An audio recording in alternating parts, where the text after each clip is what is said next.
ওয়ালাইকুম রহমতুল্লাহ। আশা করি আপনারা সকলে ভালো আছেন। দেখো আজকে যে জনকে আমি সকাল সকাল দেখতে দেখুন জন কী করে আইসা হাতে বসবো।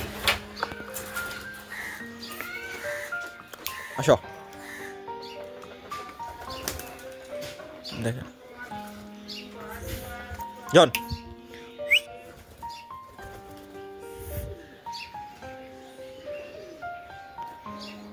এখন ছাড়বো হলো আর কি ওর বাবা মার সাথে, ওখানে যাইব, ওখানে গিয়ে বসবো। এখন রেড কার্ডটা যেটা ওটা হলো ওর বাবা, আর এই কফি কালারটা হলো জনের মা,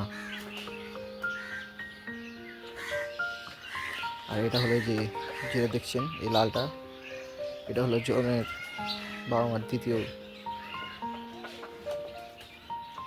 বাচ্চা।